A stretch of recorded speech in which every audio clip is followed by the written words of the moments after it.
दर्शकबिन अन्ततः नेकपा एमालेका अध्यक्ष तथा पूर्व राजा ज्ञानेन्द्र शाह मिलेको खुलासा भएको छ। नेकपा एमालेका अध्यक्ष केपी शर्मा ओलीकै सल्लाहमा आफूले पूर्व राजा ज्ञानेन्द्र शाहलाई मेचीपुलमा ल्याएको दुर्गा प्रसाईले घोषणा गरेका छन्।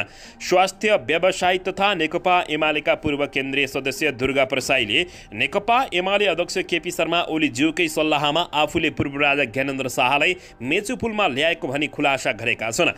राष्ट्र, राष्ट्रियता, धर्म, सांस्कृतिक र नागरिक बचाउ अभियानको शुभारम्भ कार्यक्रममा प्रसाईले पूर्व राजा ज्ञानेन्द्र शाहलाई झापामा लगेर उद्घाटन गरेका थिए। सो बारेमा खुलासा गर्दै शर्माले बुधबार झापाको दमकमा आयोजित कार्यक्रममा नेकपा एमाले अध्यक्ष ओलीज्यूकै सल्लाहमा आफूले पूर्व राजा ज्ञानेन्द्र शाहलाई मेचीपुलमा ल्याएको भनी खुलासा गरेका छन्।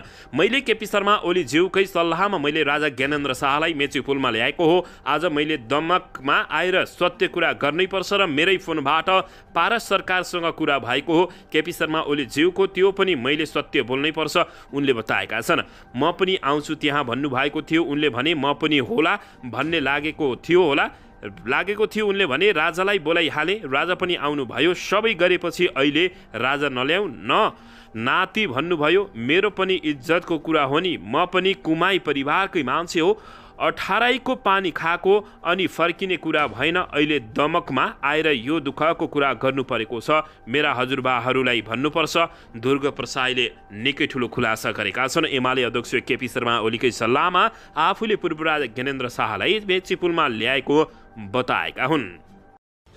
दर्शकबिन यसैबीच यता प्रचण्ड नेतृत्वको सरकारको प्राथमिकता र साझा न्यूनतम कार्यक्रम सार्वजनिक गरेको छ। प्रधानमन्त्री प्रचण्ड सहित सत्ता गठबन्धनमा आबद्ध दलका नेताहरूको उपस्थितिमा बिहिबार सञ्चार मन्त्री रेखा शर्माले संयुक्त सरकारको प्राथमिकता र साझा न्यूनतम कार्यक्रम सार्वजनिक गरेके हुन्।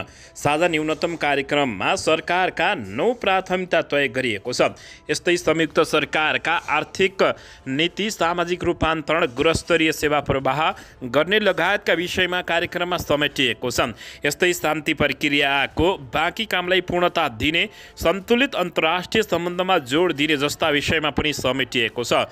सरकारको साझा न्यूनतम कार्यक्रममा माओवादीको तर्फबाट प्रधानमन्त्री प्रचण्ड, नेपाली काङ्ग्रेसको तर्फबाट सभापति शेरबहादुर देउबा, नेकपा एकीकृत समाजवादी पार्टीको तर्फबाट अध्यक्ष माधव कुमार नेपाल, जसपा नेपालको तर्फबाट अध्यक्ष उपेन्द्र यादव, लोसपा नेपालको तर्फबाट अध्यक्ष महन्त ठाकुर, नेकपाको तर्फबाट अध्यक्ष माधव कुमार नेपाल, जनमत पार्टीको तर्फबाट अध्यक्ष डाक्टर सीके राउत, नागरिक उन्मुक्ति पार्टीको तर्फबाट अध्यक्ष रञ्जिता श्रेष्ठ, आम जनता पार्टीका अध्यक्ष प्रभु शाह र जनमोर्चाको तर्फबाट अध्यक्ष चित्रबहादुर केसीको हस्ताक्षर रहेको छ। दर्शक महानुभावहरू, प्रचण्ड सरकारको विदेश नीति क्षेत्रीय स्तरमा तनावरहित मित्रवतका लागि पहल कदमी लिने भएको छ। 10 दलीय गठबन्धन सरकारको साझा न्यूनतम कार्यक्रम तथा नीति सार्वजनिक हुँदा वैदेशिक सम्बन्धबारे विषय अन्तिम बुँदामा समावेश भएको देखिएको छ। कार्यक्रमको 2.9 नम्बर बुँदामा 6 वटा उपबुँदामा वैदेशिक सम्बन्धबारे नीति समेटिएको छ, जसमा नेपालको परम्परागत रूपमा अँगाल्दै आएको असंलग्न परराष्ट्र नीति, संयुक्त राष्ट्रसङ्घको उडापत्र, पञ्चशीलका सिद्धान्त, विश्वास, शान्तिका मान्यता, अन्तर्राष्ट्रिय कानुन एवं पारस्परिक हित र लाभका आधारमा परराष्ट्र नीति सञ्चालन गर्ने उल्लेख गरिएको छ। सरकारले क्षेत्रीय सङ्गठनहरूलाई क्रियाशील बनाउन पनि पहल कदमी लिने बताएको छ। भारत र पाकिस्तानका कारण अस्तित्व जोखिममा परेको दक्षिण एसियाली क्षेत्र सहयोग सङ्गठन सार्कलाई क्रियाशील बनाउने पनि सरकारको नीति रहेको छ।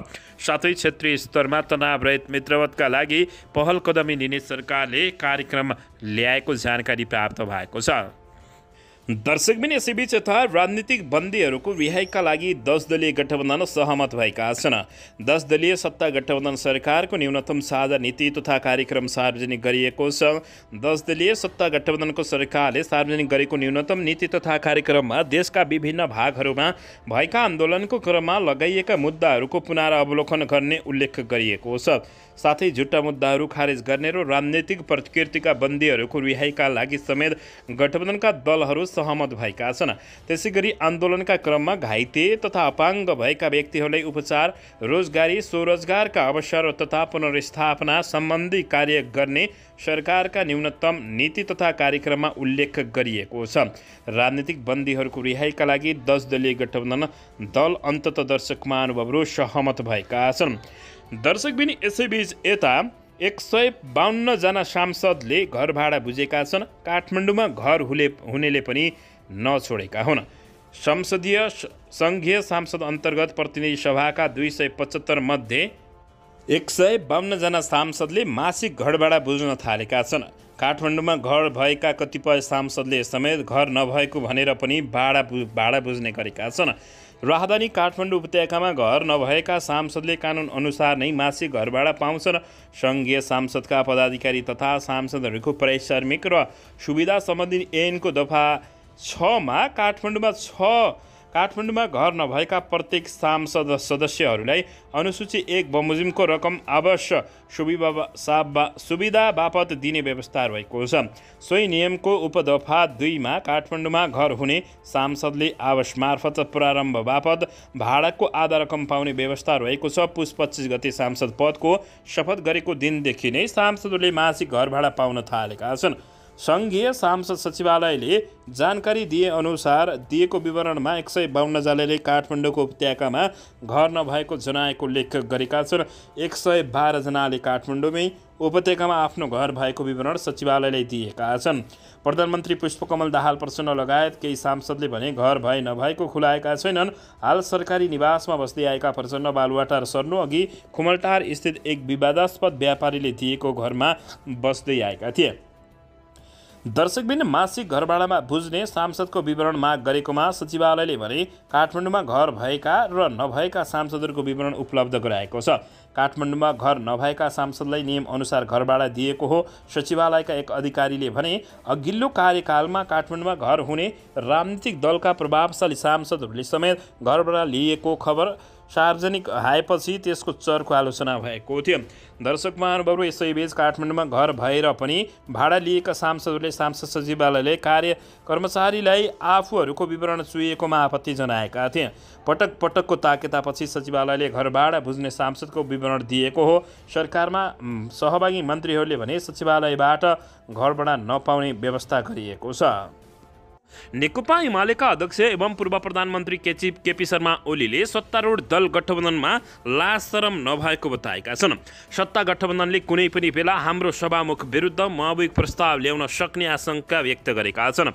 बिहीबार पार्टी निकट पेशागत सङ्गठनको कार्यक्रममा उनले गठबन्धनले सभामुख देवराज घिमिरेलाई महाभियोग लगाउन सक्ने बताएका छन्। यसभन्दा अगाडि राष्ट्रपतिज्यूलाई महाभियोग लगाउन खोजेका थिए, धेरैपल्ट पार लागेन।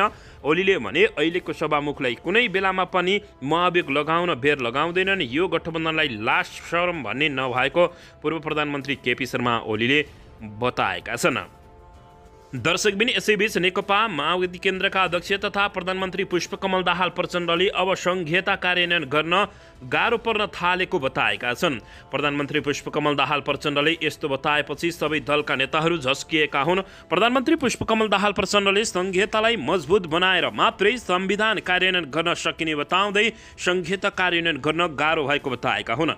सिमन्दरमानमा बसेको राष्ट्रिय विकास समस्या समाधान समितिको 50औं बैठकलाई सम्बोधन गर्दै प्रधानमन्त्री प्रचण्डले अहिले संघीयता कार्यान्वयनमा समस्या देखा पर्न थालेको भन्दै यसलाई सवाल र मजबुत बनाएर मात्रै संविधानको सफल कार्यान्वयन गर्न सकिने बताएका छन्। उनले मुलुकमा देखा परेको आर्थिक चुनौती सम्बोधन गर्ने गरी काम गर्न र पुँजीगत खर्च बढाउन विशेष मेहनत गर्न निर्देशन दिएका छन्।